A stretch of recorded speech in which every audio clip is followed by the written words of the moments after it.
বললাম বুঝেছো? কিন্তু সেকেন্ড ল্যাঙ্গুয়েজ সেটা হচ্ছে লার্নিং, আমাদের শিখতে হয়, প্র্যাকটিসের মাধ্যমে শিখতে হয়, বিভিন্ন নিয়ম রুলস এর মাধ্যমে শিখতে হয়, সেটা হচ্ছে লার্নিং। যেমন ধরো ইংলিশ আমাদের শিখতে হয় না? হুম। মাতৃভাষাটা সবই শিখতে হয় আর কি। মাতৃভাষা শিখতে হয় না, কিন্তু আমাদের আমাদের শুনে শুনে আমরা শিখে ফেলি।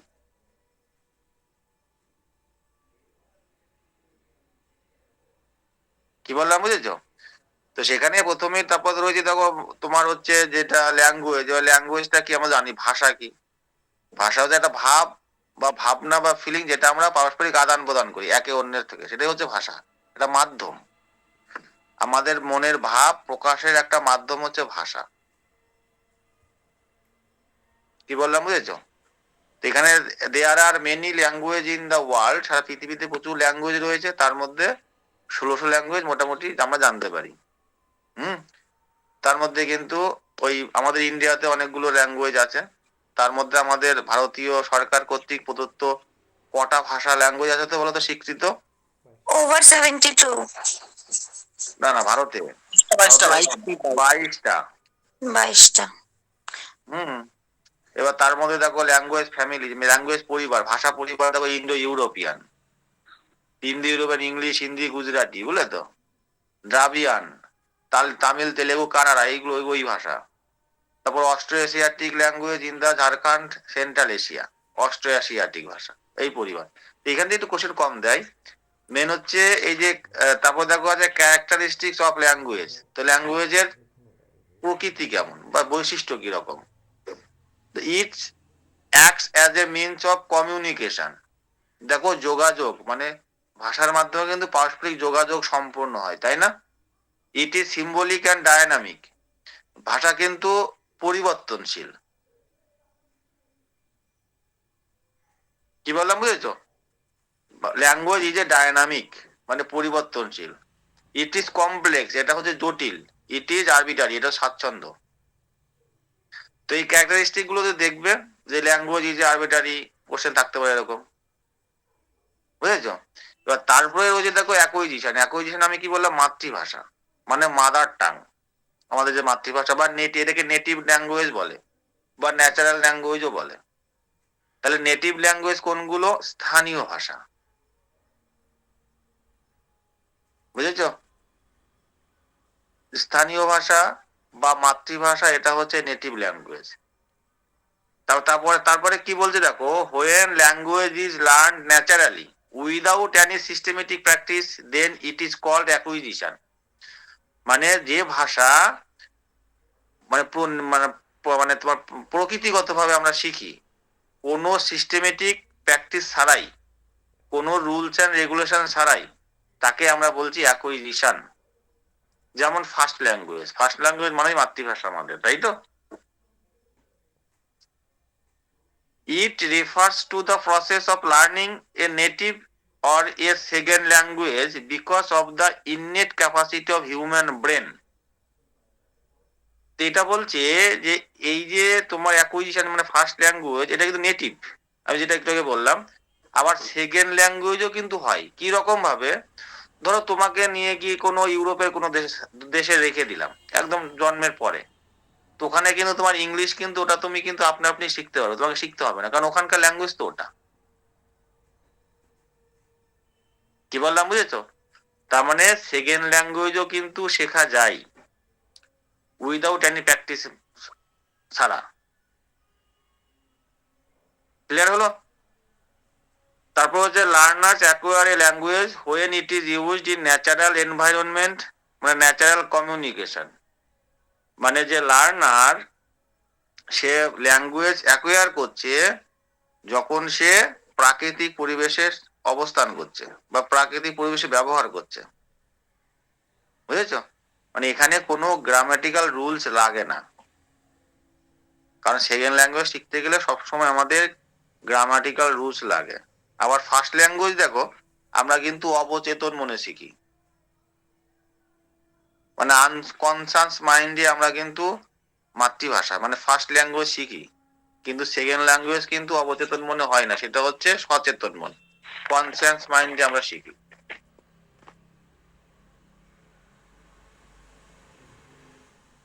কি বললাম বুঝেছো? তো এইগুলো দেখবে যে নোয়াম, তারপরে চলে আসো যে নোয়াম চমস্কি। নোয়াম চমস্কি একজন শিক্ষাবিদ।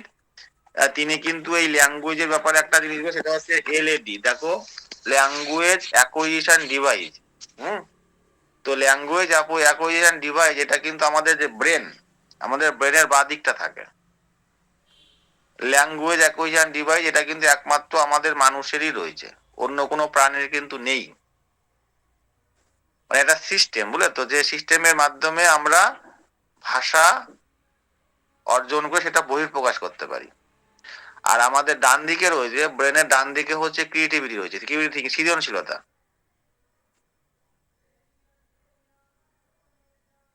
কি বললাম বুঝেছো? তারপর দেখবে তারপর ইউনিভার্সাল গ্রামার, এটা সার্বভৌমিক ব্যাকরণ। ভাষা ব্যবহারের ক্ষেত্রে এটাও কিন্তু দরকার হয় অনেক সময়। এই যে ল্যাডের ফুল ফর্ম কিন্তু পরীক্ষায় অনেক সময় দেয়। ল্যাডের ফুল ফর্ম কি? Language acquisition device. পরীক্ষায় ল্যাঙ্গুয়েজ অ্যাকুইজিশনাল ডিভাইস বা ল্যাড। হ্যাঁ, মানে এই যে এলএডির যে ক্ষমতা, বুঝলে তো, মানে ধারণ ক্ষমতা, এটা কিন্তু 5 বছর পর থেকে কমতে থাকে বা দুর্বল হতে থাকে। কি বললাম বুঝেছো? এই হচ্ছে আমাদের ল্যাঙ্গুয়েজ। মানে আবার ল্যাডের সময়সীমা 0 থেকে 5 ইয়ার্স। সময়সীমা 0 থেকে 5 নয়, মানে ধারণ ক্ষমতা, মানে সেটাকে তুমি দেখবে একটা বাচ্চা, তোমাদের বেবি আছে তো, তুমি দেখবে এই সময়কালে এই যে 0 থেকে 5, যে কোনো একটা জিনিস যদি একবার শোনে না, ওটা তো ঠিক ধরে নেবে। হুম। তার মানে এদের এখন মানে অ্যাকুয়ার করে এর- when he or হ্যাঁ, she can acquire হ্যাঁ, একদম। ওরা easily হচ্ছে and ওই, if কোনো রকম effortlessly। একদম, মানে ওরা হচ্ছে ওদের সেই মানে ক্যাচ করার ক্ষমতা প্রচন্ড পরিমাণ, কারণ ওদের ল্যাড খুব সক্রিয় এই টাইমে 5 বছর বয়স পর্যন্ত, বুঝলে তো। এবার 5 বছর পেরিয়ে যাওয়ার পর থেকে ওই ল্যাডের যে ক্ষমতা, সেটা কিন্তু আস্তে আস্তে কমতে থাকে বা দুর্বল হতে থাকে। কি বললাম বুঝেছো? এবার চলে আসো তোমার সেকেন্ড ল্যাঙ্গুয়েজ, মানে লার্নিং। এতক্ষণ কিন্তু আমরা অ্যাকুইজিশন বলছিলাম, লার্নিং। তো লার্নিং এ কি বলছে? লার্নিং আমাদের শিখতে হয়, মানে সেকেন্ড ল্যাঙ্গুয়েজ বা সেটা ফরেন ল্যাঙ্গুয়েজ বা টার্গেট ল্যাঙ্গুয়েজ। কি বললাম বুঝেছো? তো কি বলছে, when a language is learned in a systematic way, it is known as learning. Direct instruction in the rules of language. মানে ল্যাঙ্গুয়েজ শিখতে গেলে, মানে লার্ন করতে গেলে আমাদের সিস্টেমেটিক শিখতে হয়।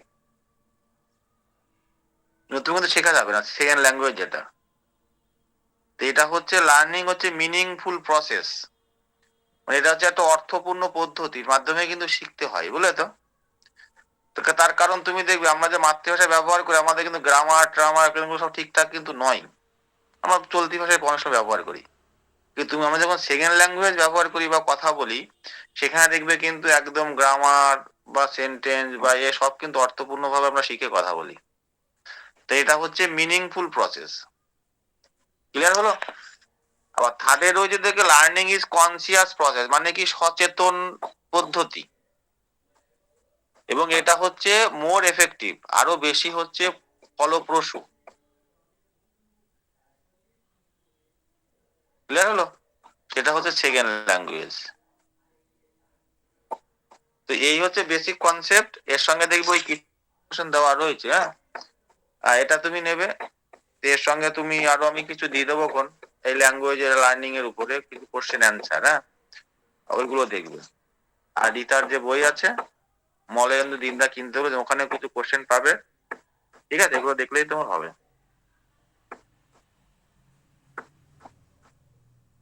ঠিক আছে প্রবীর? হ্যাঁ স্যার। হ্যাঁ,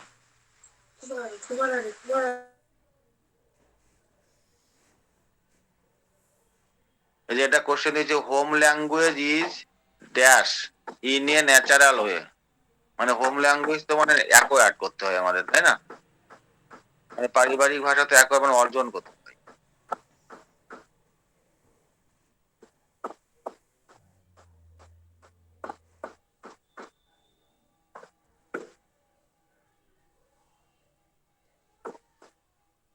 কমিউনিকেশনের জন্য যে আমরা ল্যাঙ্গুয়েজ ইউজ করি ওটা তো আর গ্রামার মেনটেন করে কথা বলি না। না না না না। মানে ওটা আমি অবাঙালি কি ইন্ডিয়ান হওয়া সত্ত্বেও আমি কারোর সাথে কমিউনিকেট করতে পারি। হুম। আচ্ছা, এবার দেখবে আছে যে প্রিন্সিপাল অফ ল্যাঙ্গুয়েজ টিচিং, মানে ভাষা শিক্ষণ পদ্ধতির যে নীতিগুলো কি কি আছে পর পর সব দেওয়া আছে, ওইগুলো একটু দেখবে, বুঝেছো? Principle of motivation, principle habit formation, principle of imitation, হ্যাঁ, principle of practice and drill. কারণ ভাষা শেখার ক্ষেত্রে কিন্তু এগুলো দরকার হয়। Oral approach, natural order of learning using mother tongue. ওই ইমিটেশনটা কি আছে? ইমিটেশন মানে অনুকরণ। ভাষা তো অনেক সময় অনুকরণের মাধ্যমে শেখে না, বাচ্চারা তো অনুকরণের মাধ্যমেই শেখায়। ইমিটেশন দেখে তুমি যে ভাষা ব্যবহার করবে তোমার বেবি কিন্তু সেই ভাষাতেই শিখছে, হ্যাঁ কি নয়? শিশুরা সব সময় অনুকরণের মাধ্যমেই শেখে। কি বললাম বুঝেছো? আর একটু বলো, আমি মানে কেটে লাইনটা কেটে গেছিল। ইমিটেশন মানে অনুকরণ। হ্যাঁ, ও আচ্ছা, ওই ইমিটেশন, আচ্ছা আচ্ছা। হ্যাঁ হ্যাঁ, শিশুরা সবসময় অনুকরণের মাধ্যমেই শেখে। তুমি যে ভাষা ব্যবহার করবে শিশুরা কিন্তু সেই ভাষাই ব্যবহার করবে তোমার অনুকরণ করে। স্যার, বলো। প্রিন্সিপাল অফ ওরাল অ্যাপ্রোচ মানেটা একটু বলেন তো। কোনটা বলো? Principal of oral approach. Oral তো মানে মৌখিক, মানে মৌখিক ভাবে যেগুলো আমরা বলি তার মাধ্যমে তো ভাষা শেখা যায়। স্যার, অ্যাপ্রোচ মানে আলাদা করে। হ্যাঁ, অ্যাপ্রোচ মানে কি বলো? আমি নিকটবর্তী। মানে ওই বিষয়ে ধারণা দেওয়া আর কি, ধারণা মনে করো পড়াশোনা শুরুর আগে স্টুডেন্টদেরকে একটা ধারণা দিল, অ্যাপ্রোচ করলো টিচার কি আমরা এই বিষয়ে পড়াতে যাবো আজকে, সেটাই হুম, হচ্ছে approach। বুঝতে পেরেছো? আচ্ছা, হ্যাঁ হ্যাঁ হ্যাঁ।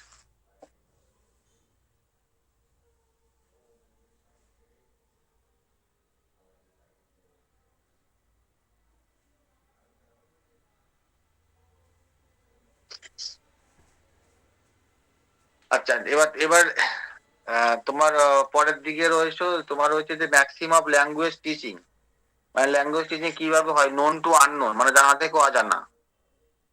সিম্পল টু কমপ্লেক্স, মানে সাধারণ থেকে বিশেষ। কংক্রিট টু অ্যাবস্ট্রাক্ট, মানে মূর্ত থেকে বিমূর্ত, বুঝেছো? ইন্ডাকশন টু ডিডাকশন, আরোহী থেকে অবরোহী। হোল টু পার্ট, বিশেষ মানে তো হোল মানে সামগ্রিক থেকে বিশেষ। মানে এইগুলো হচ্ছে এর মাধ্যমে ল্যাঙ্গুয়েজ শেখা যায়,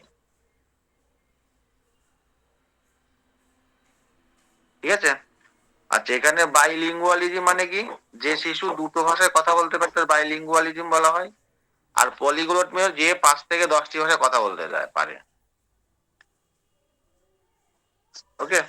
আর যে তোমার দেখো তারপরে রয়েছে, পরের দিকে রয়েছে স্টেজেস অফ ল্যাঙ্গুয়েজ অ্যাকুইজিশন, মানে ভাষা অর্জন সেটা কোন পর্যায়ে কি কি হয়। যে কুইং মানে 6 উইক, এটা দেখবে ওই বাংলা সুবিমল মিশ্র বলেছে না তোমাদের কাছে, তো ওখানে দেখবে সুন্দর করে দেওয়া রয়েছে যে কুইং কোন সময়কালে। প্রথম 6 মাস শিশুরা কিন্তু কুইং কুইং হয়, তাই না? হ্যাঁ, শুধুমাত্র শব্দ করা। হ্যাঁ, ওটা তো কুইং। তারপর ধরো অ্যাবাউট 6 মান্থ বাবলিং, বাবলিং মানে মুখে ব ব একটা দুটো বুলি আর কি বলে একটা যাবে। বুলি করে, হ্যাঁ। তারপরে অ্যারাউন্ড 1 ইয়ার্স হচ্ছে ওয়ান ওয়ার্ড স্টেজ, মানে একটা শব্দ বলতে পারে 1 বছর বয়স সময়কালে, বুঝলে তো? 1.5 বছর সময়কালে দুটো শব্দ ব্যবহার করতে পারে, বাবা মাম্মা, হ্যাঁ, এরকম। মা আর 2 থেকে 4 বছর পরে কিছু মোটামুটি খাবে? সে ভালোভাবেই ল্যাঙ্গুয়েজ ব্যবহার করতে শিখে যায়।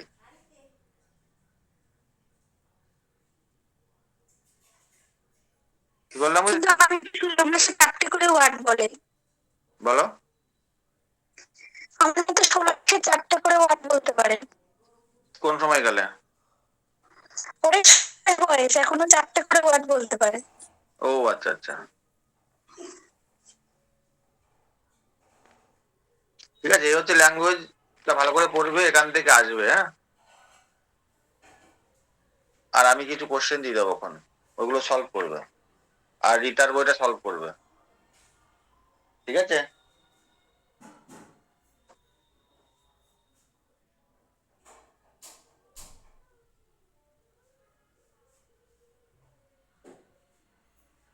বলছি ওই একদম লাস্ট কোশ্চেন লেখা আছে mother tongue influence can be effectively minimise minimise in minimise the in the classroom by. বা এটা একটা কোশ্চেন সিটিতে এসেছিল, বুঝলে তো। মাদার টাং আচ্ছা influence can be effectively, mother tongue হচ্ছে ভালোভাবে প্রভাব পেলে minimise in the classroom by giving inputs from the large, এটা মানে টার্গেট হবে, giving inputs from the target language in a simple graded manner. বুঝেছো? একটা এখানে হচ্ছে টার্গেট ল্যাঙ্গুয়েজ না? টার্গেট হ্যাঁ ল্যাঙ্গুয়েজ। ওই জন্যই আমার বুঝতে অসুবিধা হচ্ছে, ঠিক আছে। ওটা টার্গেট না, টার্গেট হবে, আমার ল হয়ে গেছে। হুম। আর এখানে হচ্ছে ইংলিশকে বলা হয় অ্যাসোসিয়েট অফিসিয়াল ল্যাঙ্গুয়েজ, বুঝলে তো। আর হিন্দি হচ্ছে অফিসিয়াল ল্যাঙ্গুয়েজ। ঠিক আছে? মানে ভারতের অফিসিয়াল ল্যাঙ্গুয়েজ কি? হিন্দি। আর ইংলিশ হচ্ছে অ্যাসোসিয়েট অফিসিয়াল ল্যাঙ্গুয়েজ।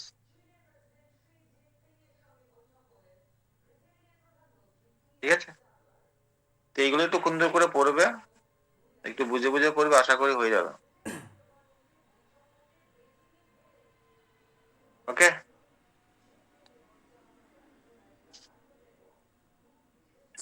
ভারতের অফিসিয়ালি ল্যাঙ্গুয়েজ হিন্দি, ইংলিশ নয়। হিন্দি, ইংলিশ নয়। এটা হচ্ছে 1963 অফিসিয়াল অ্যাক্ট অনুযায়ী এটাকেই করা হয়েছে official language Hindi. Mandatory Hindi শিখি না কেন স্কুলগুলোতে? হ্যাঁ বলো। তাহলে আমরা ম্যান্ডেটরি স্কুলিং এ হিন্দি কেন শিখি না? মানে আমরা অনেকেই তো পারি না হিন্দি লিখতে। স্যার আমি আমাদের আরেকটা সরকার কথা বলছি জানে। স্যার, সুপ্রিম কোর্টে কিন্তু এখন পর্যন্ত হিন্দিকে আমার মানে তো মনে হয় শেখানো হিন্দি আর ইংলিশই করা উচিত। বাংলা তুমি যে কোনো ভাবে শিখতে পারবে, বুঝলে, তোমাদের বাংলার উপরে তো জোর দিই। বাংলা, বাংলার উপর জোর আমি দিতে তো গিয়ে জানতাম যে ইংলিশই মানে অফিসিয়াল ল্যাঙ্গুয়েজ। কিন্তু স্যার, ইংলিশ না, ইংলিশ হচ্ছে অ্যাসোসিয়েট অফিসিয়াল ল্যাঙ্গুয়েজ, মানে হ্যালো স্যার, সহযোগী অফিসিয়াল ভাষা, বুঝেছো। Sir, official language Hindi. Sir, sir বলো।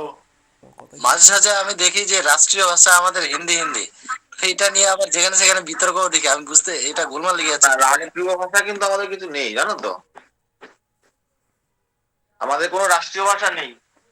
আচ্ছা, আমাদের হচ্ছে 22টা ভাষায় সমান মর্যাদাপূর্ণ। দেখবে ওই ওই 10 টাকার নোটে দেখবে 22টা ভাষায় দেওয়া আছে, দেখবে, খেয়াল করে দেখো। লাস্ট মনে হয় স্থান পেয়েছে অলচিকি ভাষা। হ্যাঁ, স্যার কিন্তু আমাদের অফিসিয়াল ল্যাঙ্গুয়েজ মানে বুঝতেই পারছো, মানে অফিসের যে ল্যাঙ্গুয়েজটা, বুঝলে তো, ওটা হচ্ছে হিন্দি ভাষা। মানে আমাদের কোনো রাষ্ট্রীয় ভাষা নেই। এবার সে অনেক পার্টি ওদের বলে যা হিন্দি করবো, হিন্দি করবো, তাদের ব্যাপার। তাহলে স্যার হিন্দি যদি 1963-তে পায় স্থান, হ্যাঁ, ইংলিশটা থেকে গ্রহণ করা হয়েছে এখানে ইংলিশের এসে। সালটা তো, ইংলিশের সালটা তো জানা নেই। ইংলিশটা মানে আগে থেকেই ব্যবহার করা হতো, কিন্তু কোন সাল থেকে করা হয়েছে এরকম কিছু পাইনি, বুঝেছো। ইংলিশ ওই যে ইসির থেকে হবে স্যার, মেকলে মিনিট থেকে হয়তো। হতে পারে। আচ্ছা, নেক্সট আমরা চলে আসি জিওগ্রাফিতে। চলো, জিওগ্রাফি সবাই পড়েছো? না, পড়েছি স্যার মোটামুটি। মোটামুটি। আমার নোটটা একটু পড়ে একটু করো, নোটটা ওই টেক্সট বুক থেকেই করা, বুঝলে তো, একটু করো। আচ্ছা, এবার বলো যে তোমার আমাদের, আচ্ছা, সৌরজগৎ সম্পর্কে একটু বলি। বলো, অন্তস্থ গ্রহ কোনগুলো? মঙ্গল, বুধ, শুক্র, আর একটা আর হলো পৃথিবী। পৃথিবী। পৃথিবী। যেগুলো কাছাকাছি এগুলো হলো অন্তস্থ, আর যেগুলো হলো উপদ্রী সবগুলো, চারটা হলো অন্তস্থ, চারটা হলো বহিস্থ। বলতো বলতো কোনগুলো? Uranus, Neptune. বৃহস্পতি, শনি, ইউরেনাস, নেপচুন, যেগুলো Very জাইন্ট good. গ্রহ আর কি। আচ্ছা, অনেকটা আকার, আকৃতি, আয়তন অনেকটা পৃথিবীর মতো গ্রহ কোনগুলো? সেগুলো পৃথিবীর মতো দেখতে। শুক্র, বুধ, শুক্র, মঙ্গল, বুধ, মঙ্গল। মঙ্গল, ভেরি গুড। রাক্ষসে গ্রহ কোনগুলো? স্যাটার্ন, বৃহস্পতি, যে চারটে জাইন্ট গ্রহ মানে বহির্গ্রহ আর কি, ভেরি সেগুলোই গুড। জাইন্ট গ্রহ। Very good. আচ্ছা, পৃথিবীর আয়তনে সব থেকে ছোট গ্রহ কোনটা? বুধ। বুধ। বুধ। সব থেকে বড় কোনটি? বৃহস্পতি। বৃহস্পতি। বৃহস্পতি। বৃহস্পতি। সব থেকে কাছের গ্রহ কোনটি? পৃথিবীর সব থেকে কাছের গ্রহ? বুধ। শুক্র। শুক্র। শুক্র। আর বুধ হচ্ছে সূর্যের সব থেকে কাছের গ্রহ, বুঝেছো? আর সব থেকে পৃথিবীর থেকে সব থেকে দ্রুততম গ্রহ কোনটি? নেপচুন। নেপচুন। Very good. আচ্ছা বলো, পৃথিবীর আবর্তন বেগ কত সময় লাগে? 23 ঘন্টা 56 মিনিট কত সেকেন্ড? 4 সেকেন্ড। 4 সেকেন্ড। আর পরিক্রমণ বেগ কত শেষ হয়? 365। 5 ঘন্টা 48 মিনিট 46 সেকেন্ড। 365 দিন 5 ঘন্টা 48 মিনিট 46 সেকেন্ড, তাই তো? এটা মনে হয় একটু ইসে হয়ে গেছে, ওটা তো বেগ হবে না, আবর্তনের সময় এবং পরিক্রমণের সময় হ্যাঁ। একটা আলাদা। নেক্সট নেক্সট চলো, বামন গ্রহ কোনগুলোকে বলা হয়?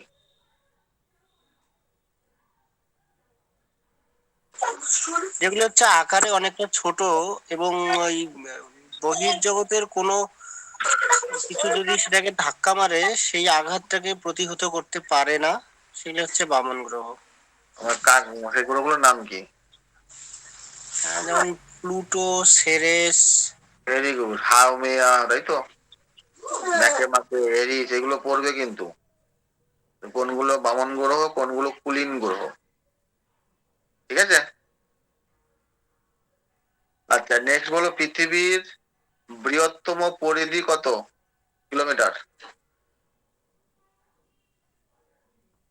পৃথিবীর বৃহত্তম পরিধি কত কিলোমিটার? 40,077 কিলোমিটার। সে 40, হ্যাঁ। 40,077 কিলোমিটার হ্যাঁ, পৃথিবীর বৃহত্তম পরিধি বা নিরক্ষীয় পরিধি। আর পৃথিবীর মেরুদেশীয় পরিধি কত? 40,009 কিলোমিটার, ঠিক আছে?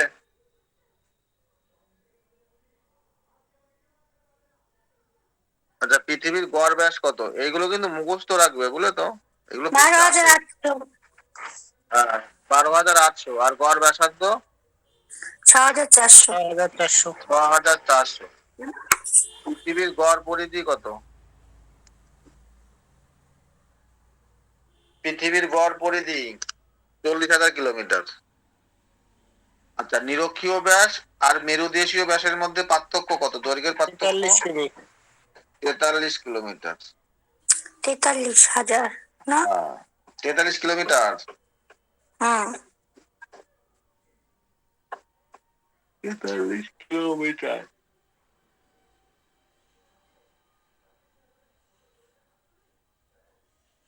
আচ্ছা, পৃথিবীর ব্যাসের দৈর্ঘ্য সব থেকে বেশি কোন জায়গায় বলো? নিরক্ষীয় অঞ্চলে। নিরক্ষীয় অঞ্চলে। নিরক্ষীয় অঞ্চলে। Very good. আচ্ছা বলো, বৃহস্পতির উপগ্রহ কোনটি? দুই একটা নাম বলো বৃহস্পতির উপগ্রহ। বৃহস্পতি। গ্যানেমিড, গ্যানেমিড ইউরোপা। শনি গ্রহের উপগ্রহ বলো। শনি হচ্ছে টাইটান। টাইটান। এটা কিন্তু বৃহত্তম উপগ্রহ, বুঝলো তো? আর পৃথিবীর উপগ্রহ? চাঁদ। চাঁদ। চাঁদ। চাঁদ। আর মঙ্গলের উপগ্রহ?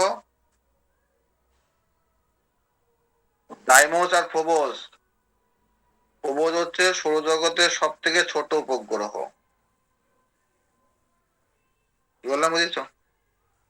এইগুলো সুন্দর করে পড়বে, যদি কোশ্চেন আসে দেখবে এসব মধ্যে থেকেই আসবে, বুঝলে? আচ্ছা, পৃথিবীর আবর্তন গতি ও পরিক্রমণ গতি। আবর্তন গতি মানে কি?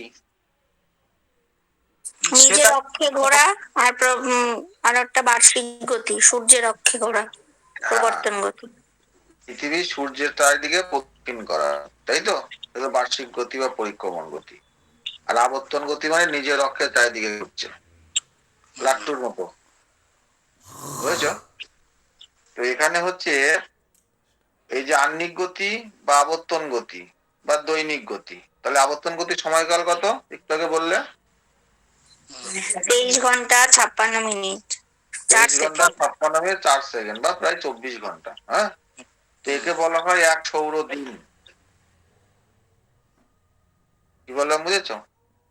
আচ্ছা, এখানে হচ্ছে নিরক্ষরেখায় পৃথিবীর আবর্তনের গতিবেগ কত সবচেয়ে বেশি? ঘন্টায় 1700 কিলোমিটার।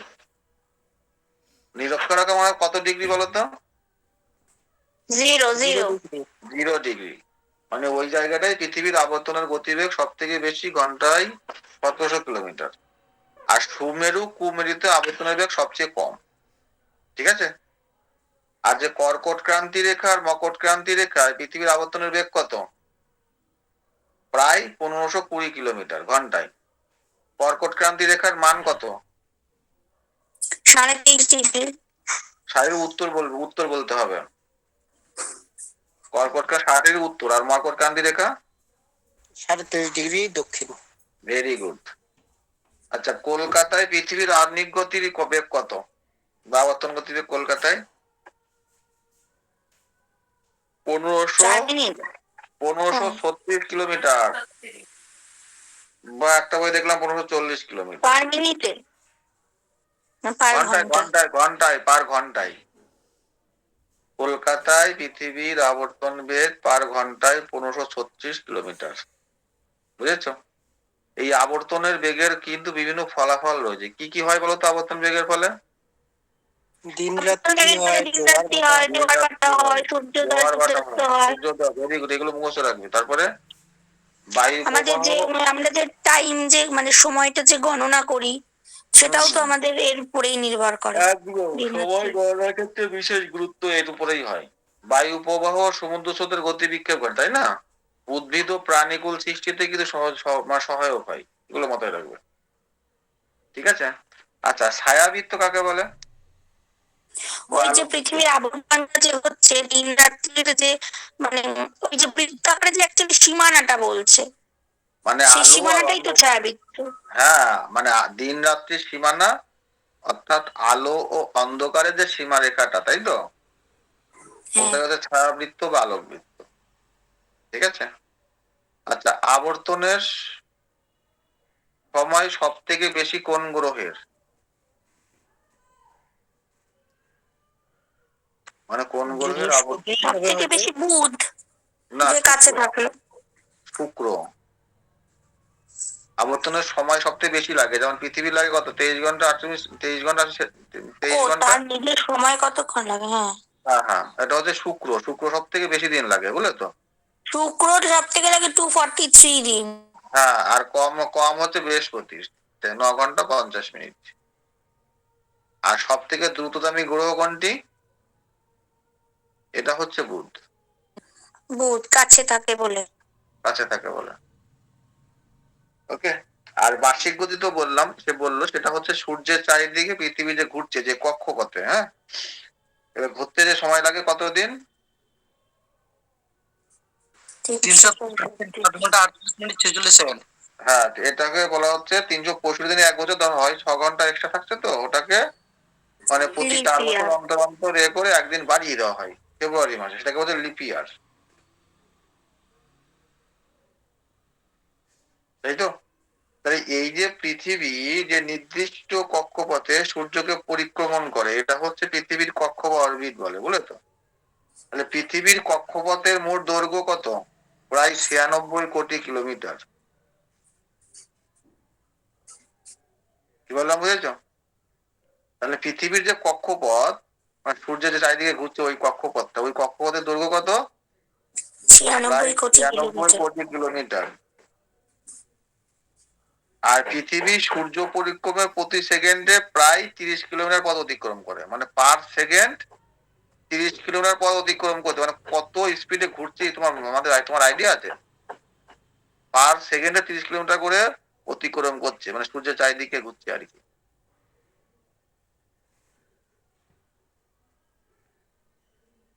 অথচ আমরা বুঝতেই পারছি না। আসলে আমরা বুঝতেই পারছি না। আচ্ছা, পরিক্রমের সময় লাগে সব থেকে বেশি কোন গ্রহের?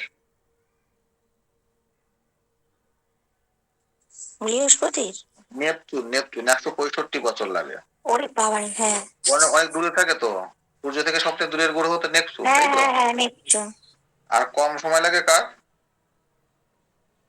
বুধের, বুধের হ্যাঁ বুধের হচ্ছে লাগবে 88 দিন, 88 না 90 কত দিনে ঘুরে গেছে। 88 দিন, ঠিক আছে। আচ্ছা, অপসূর অবস্থান কোন তারিখকে বলা হয়? ঠিক আছে, অপসূর জুলাই মাসের কত তারিখে তুমি একটা ঠিক বলো। 4 জুলাই রে মাথায় রাখবে। 4 জুলাই হচ্ছে অপসূর, মানে হ্যাঁ, সবচেয়ে বেশি দূরত্ব। মানে সূর্য থেকে পৃথিবীর দূরত্ব কত? হ্যাঁ, 4 জুলাই সূর্য থেকে পৃথিবীর দূরত্ব কত? 15 লক্ষ কোটি, না না, প্রায় 15 কোটি কিলোমিটার, তাই তো? প্রায় 15 কোটি কিলোমিটার, হ্যাঁ। সূর্য থেকে পৃথিবীর দূরত্ব প্রায় 15 কোটি কিলোমিটার। কিন্তু 4 জুলাই কি হচ্ছে, সূর্য থেকে পৃথিবীর দূরত্ব সর্বাধিক হচ্ছে 15 কোটি 20 লক্ষ কিলোমিটার, বুঝছো? মানে 4 জুলাই এই তারিখে সূর্য থেকে পৃথিবীর দূরত্ব 20 লক্ষ কিলোমিটার বেড়ে যাচ্ছে, এটাকে বলছে অপসূর। আর অনুসূর কি, সূর্য থেকে পৃথিবীর দূরত্ব কাছাকাছি চলে আসে, সবচেয়ে কাছে। 14 কোটি 70 লক্ষ কিলোমিটার, এটাকে বলা হচ্ছে অনুসূর। তাই তারিখটা খুব ইম্পর্টেন্ট, পরীক্ষায় দেবে যে কোন 300 তারিখ, হ্যাঁ কোন তারিখ অনুসূর কোন তারিখ অপসূর, বুঝলে তো? এটা কিন্তু মাথায় রাখবে। আচ্ছা বলছি, এই যে অনুসূরের ডেটটার মানে বলা হচ্ছে সূর্য থেকে পৃথিবীর দূরত্ব, মানে পৃথিবী সূর্যের অনেক কাছে থাকছে কি, তাই দূরত্বটা কম হচ্ছে। হ্যাঁ, তা পৃথিবী যখন সূর্যের কাছে থাকছে, তা ওই জানুয়ারি মাসে অত ঠান্ডা থাকে কেন তাহলে? মানে কাছে থাকলে তো অনেক গরম থাকবে। না সের গরম থাকবে, কিন্তু এটা কিন্তু ওই অবস্থানের জন্য, বুঝলে তো? কারণ পৃথিবী তো তোমার সেই 66.5 ডিগ্রি কৌণিক, মানে 66 ডিগ্রি কোণে হেলে থাকে তো, আচ্ছা আচ্ছা। এবার ওই কারণেই।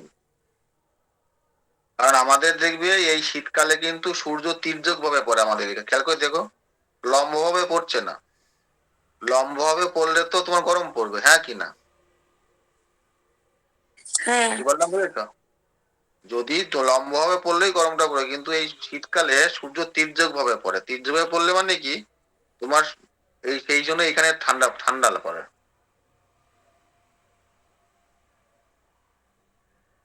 কি বললাম বুঝেছো? হ্যাঁ। আচ্ছা, তারপর তোমার রয়েছে আমাদের রবি মার্ক। রবি মার্কটাও ইম্পর্টেন্ট।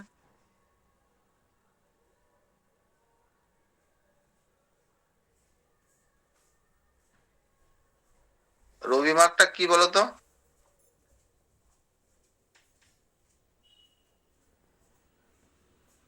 আমার নোটিশ ওদের দেখো। বছরের বিভিন্ন, মানে বছরের বিভিন্ন সময় আর কি সূর্যের ওই রবি মার্ক, পতিত পতিত কিরণটার উপর নির্ভর করে আর কি। হ্যাঁ বিভিন্ন রেখায়, কর্কট ক্রান্তি, মকর ক্রান্তি, বিভিন্ন নিরক্ষ রেখায় রেখায়। বিভিন্ন সময়ে লম্বভাবে কিরণ দেয়, তাই তো? এই হ্যাঁ। যে পৃথিবীর এই 3টি যে রেখার উপর সূর্যের আপাত বার্ষিক যে গতিশীলতা, এটাই হচ্ছে রবিময়, মানে রবিময় সূর্যের পথ। আচ্ছা, উত্তরায়ণ দক্ষিণায়নের সময়টা ইম্পর্টেন্ট, যে কোন সময় থেকে কোন সময় উত্তরায়ণ, মানে 21শে ডিসেম্বর থেকে 21শে জুনের মধ্যবর্তী সময়কাল, বুঝলে তো? সূর্যের উত্তরমুখী আপাত গতিকে উত্তরায়ণ বলে। আর দক্ষিণায়ন হচ্ছে 21শে জুন থেকে 22শে ডিসেম্বর মকর ক্রান্তি রেখা পর্যন্ত। এইটা দক্ষিণমুখী আপাত গতিকে দক্ষিণায়ন বলে, ঠিক আছে। আচ্ছা, পৃথিবীর বার্ষিক গতির ফলাফলটা ইম্পর্টেন্ট। ফলে কি হয়, বার্ষিক গতির ফলে কি হয়? সবার আগে ঋতু পরিবর্তন হয়। ঋতু পরিবর্তন হয়, তারপরে দিন রাত্রি হ্রাস বৃদ্ধি হয়, তাই তো? তারপরে পৃথিবীর বিভিন্ন স্থানে দিন রাত্রির হ্রাস বৃদ্ধির জন্য সেই সব স্থানে কিন্তু উত্তাপেরও হ্রাস বৃদ্ধি ঘটে। সূর্যের বার্ষিক আপাত গতি লক্ষ্য করা যায়, তো এইগুলো একটু পড়বে। তো দিন রাত্রি হ্রাস বৃদ্ধির কেন ঘটে, সেখান থেকে কতগুলো পয়েন্ট রয়েছে। অভিগত গোলাকৃতির জন্য, উপবৃত্তাকার কক্ষপথের জন্য, পৃথিবীর অবিরাম আবর্তন ও পরিক্রমণ গতির জন্য, বুঝলে তো? মেরু রেখার সর্বদা একই মুখে অবস্থান। সূর্য প্রদক্ষিণের সময় পৃথিবীর মেরুরেখা তার কক্ষতলের সঙ্গে 66 ডিগ্রি কোণে হেলে থাকে। হুম, এই সমস্ত কারণে কিন্তু পৃথিবীর হ্রাস বৃদ্ধি ঘটে, বুঝেছো? আচ্ছা, তারপরে হচ্ছে এই যে কোন সময়কালটা হচ্ছে দিন রাত্রি সমান হয় বলো, পরীক্ষায় দেয়। একটা 23শে সেপ্টেম্বর, তারিখটা আর মনে একটা নেই আমার। 21শে মার্চ, সমান দিন রাত্রি। 21শে মার্চ। এটাকে ডেটটা খুব ইম্পর্টেন্ট কিন্তু। সমান দিন রাত্রি হচ্ছে কত, হচ্ছে বিষুব। বিষুব মানে সমান দিন রাত্রি, বুঝলে তো? মানে যে দিন পৃথিবীর সমস্ত জায়গায় দিন রাত্রি সমান হয় সেই দিনটিকে বিষুব বলে, যেমন 21শে মার্চ, 23শে সেপ্টেম্বর, বুঝেছো? আর 21শে মার্চকে বলা হয় মহাবিষুব, কারণ উত্তর গোলার্ধে বসন্তকাল দেখা যায় ওই সময়কালে, সেই কারণে এটাকে বসন্তকালীন বিষুবও বলে। আর 23শে মার্চ হচ্ছে শরৎকালীন বিষুব বা জলবিষুব। তো এই যে ডেট গুলো কিন্তু ভীষণ ইম্পর্টেন্ট। বলছি, ভারত কি তাহলে উত্তর গোলার্ধের দেশ? এটা আমি বুঝতে পারি না। ভারত, দাঁড়াও এক সেকেন্ড দাঁড়াও, হ্যাঁ উত্তর গোলার্ধ। মানে কারণ গোলার্ধ কি শোনো ডিপেন্ড শোনো ওই শোনো ওইভাবে শোনো ভাগ করে শোনো উপরে নিচ? শোনো, গোলার্ধ হচ্ছে নিরক্ষরেখা, দেখেছো তো?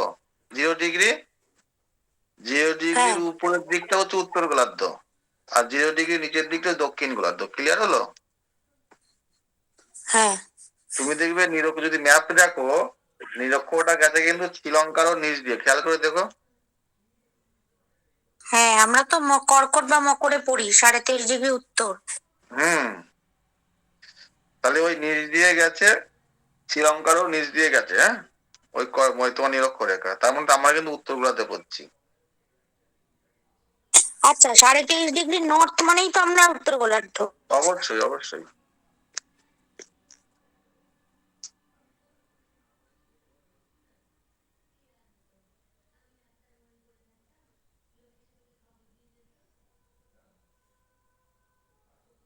তারপরে যে মকর ক্রান্তি কোন সময়কালকে, কোন দিনকে বলা হয়? 21শে জুন তারিখকে বলা হয় কর্কট সংক্রান্তি। কর্কট মানে উপরের দিকে, তাই তো? মানে উত্তর গোলার্ধে দিন বড় রাত ছোট। আর 21শে ডিসেম্বর তারিখকে বলে মকর সংক্রান্তি। সংক্রান্তি মানে কি? সংক্রান্তি আমরা যেন পৌষ সংক্রান্তি মানি, ওই দিন শেষ, শেষ, মানে ওই মানে মাসটা মাসের শেষ। শেষ, হ্যাঁ ওটা সংক্রান্তি। তাহলে 21শে ডিসেম্বর হচ্ছে মকর সংক্রান্তি। এই দিনে দক্ষিণ গোলার্ধে দিন বড় রাত ছোট। কি বললাম, বুঝেছো? তো এই জিনিসগুলো একটু দেখবে। আর একটা হচ্ছে নিশীথ সূর্যের দেশ, কোন দেশকে বলা হয়? Norway, Norway. নরওয়ে। নরওয়ের হামারবের শহর গিয়ে নিশীথ সূর্যের দেশ মানে 6 মাস কি থাকে সেখানে? 6 মাস, 6 মাস দিন 6 মাস রাত। 6 মাস দিন 6 মাস রাত, ঠিক আছে? আর এখানে দেখবে দুটো জিনিস পাওয়া যায়, সেটা হচ্ছে সুমেরু প্রভা, কুমেরু প্রভা। হ্যাঁ, হ্যাঁ, তো কুমেরু প্রভা কোথায় পাওয়া যায়? সুমেরু প্রভা মানে একদম সুমেরু অঞ্চলে, বুঝলে তো? ওইখানে একরকম আলো দেখা যায় রাত্রেবেলা, ওই সমাজ যেহেতু অন্ধকার রাত্রিবেলা থাকে তো। লাইটনিং হয়, সবুজ নীলটা দেখার জন্য যায় হ্যাঁ, সবাই ওই বেড়াতে। রামধনু টাইপের, বুঝলে তো? তো এটা হচ্ছে যেমন আলাস্কা, কানাডা, হ্যাঁ, তারপর তোমার আইসল্যান্ড, নরওয়ে, সুইডেন, এইসব দেশে কিন্তু এই সুমেরু প্রভা দেখা যায়। মেরু অরোরা, জ্যোতিও বলে আর কি। মেরু জ্যোতিও বলে, যেটাকে আরোরা, আরোরা ইংলিশে বলে আরোরা। অরোরা বরেলিস। আর কুমেরু প্রভা মানে আন্টার্কটিকা মহাদেশের দক্ষিণ দিকে, হ্যাঁ, দক্ষিণ দিকে কুমেরু মহাদেশ, এটা হচ্ছে কুমেরু প্রভা বা অরোরা অস্ট্রালিস। এটা কিন্তু ইম্পর্টেন্ট, পরীক্ষায় আসে, বুঝেছো?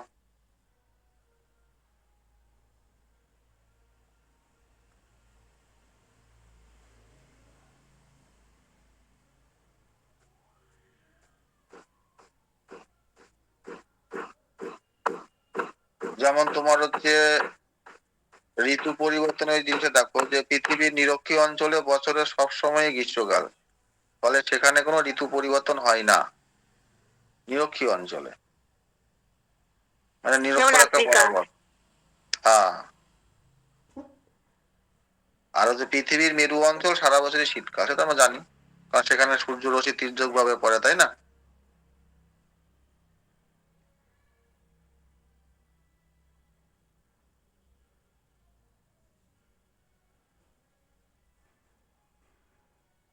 তাহলে যদি কোশ্চেন দেয় পৃথিবীর মেরুরেখা কক্ষতলের সঙ্গে কত ডিগ্রি হেলে আছে, কত ডিগ্রি কোণে? 66.5 ডিগ্রি। 66.5। পৃথিবীর পরিক্রমণ বেগ বাড়ে বিষুব অবস্থানে, বুঝলে তো? আর বিষুব রেখা কক্ষতলের সঙ্গে হেলে থাকে কত ডিগ্রি কোণে? পৃথিবী 33 ডিগ্রি। ডিগ্রি। হ্যাঁ, তাহলে 21শে মার্চ 23শে সেপ্টেম্বর সূর্য লম্বভাবে পড়ে কোথায়? নিরক্ষরেখায়। ঠিক আছে, এইগুলো একটু পড়বে, আশা করি হয়ে যাবে। বারবার পড়তে হবে, প্রথমবার অনেকে পড়ছো তো, অনেকের দেখি ভালো লাগবে না পড়তে, মাথায় থাকবে না, বুঝতে অসুবিধা হবে। হ্যাঁ, এগুলো থেকে পড়তে পড়তে ঠিক হয়ে যাবে। ঠিক আছে প্রবীর, জিওগ্রাফি পড়েছিলে? হ্যাঁ স্যার পড়েছি, সবাই জি। বলছে ওই জন্য বলছি, আবার বলছি না। না না, পড়ো পড়ো। হ্যাঁ পড়েছি পড়ছি স্যার, শুরু করেছি। শুরু করো।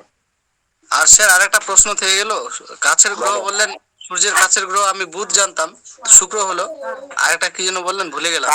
কাছের গ্রহ বুধ। সূর্যের কাছের গ্রহ বলে পৃথিবীর কাছের গ্রহ শুক্র, আর সূর্যের কাছের গ্রহ বুধ, বুঝেছো? ও আচ্ছা আচ্ছা, বুঝতে পারলাম এবার। আর দেখো, পৃথিবী তো আমাদের কততম স্থানে আছে? পৃথিবী 5th। হ্যাঁ পঞ্চময় আছে। পঞ্চমতম স্থানে, তাই তৃতীয় তো? স্থানে আছে, তৃতীয়। তৃতীয়। আর আয়তনের দিক দিয়ে আয়তনে পঞ্চম। আয়তনে পঞ্চম। বুধ শুক্র পৃথিবী 3rd। হ্যাঁ, তুমি দেখো, তাহলে তুমি যদি সূর্য ধরি, সূর্যর পরে হচ্ছে বুধ, মানে বুধ সূর্যের দিকে ঘুরছে, তারপরে শুক্র, তারপরে পৃথিবী, বলে তারপরে মঙ্গল। ক্লিয়ার হলো? হ্যাঁ তাহলে স্যার হ্যাঁ। সূর্যের কাছে হচ্ছে বুধ, আর পৃথিবীর কাছে হচ্ছে শুক্র। মানে পৃথিবীর দুই পাশে কি আছে? একদিকে শুক্র আছে, একদিকে মঙ্গল আছে, তাই না? হ্যাঁ স্যার বুঝতে পেরেছি। তাহলে হচ্ছে পৃথিবীর কাছে হচ্ছে মঙ্গল থেকে শুক্র কাছে আছে। সেই জন্য শুক্রকে আমরা ধ্রুব তারা বা সন্ধ্যা তারা হিসেবে দেখতেই পাই হ্যাঁ, আকাশে। দেখতে পাই।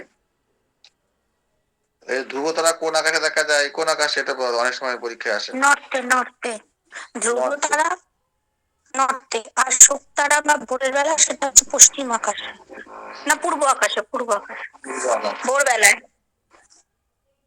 এইগুলো একটু দেখো, বুঝেছো?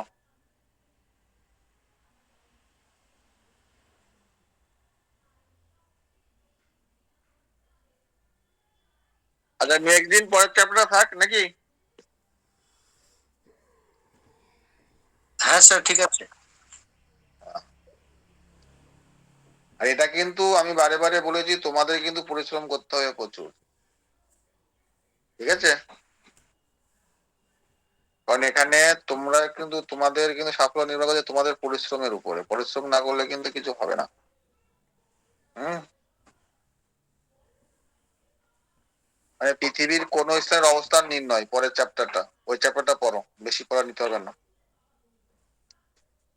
স্যার আমি একটা কথা বলতে চাই, বলো বলো বলো। আমরা আপাতত কয়জন আছি? 6 জন। হুম মানে ক্লাস 5 থেকে ক্লাস 8-এর যে ইতিহাস বইটা আছে না, হুম সবাই যদি রাজি থাকে আমরা ওই বইটাকে নোট আকারে তৈরি করতাম। ধরেন কেউ ক্লাস 5টা করলাম, কেউ ক্লাস 6টা, একদম এক লাইন ধরে ধরে পড়ে পড়ে যত কোশ্চেন হয়, অনেক কোশ্চেন অনেক সোজা মনে হবে,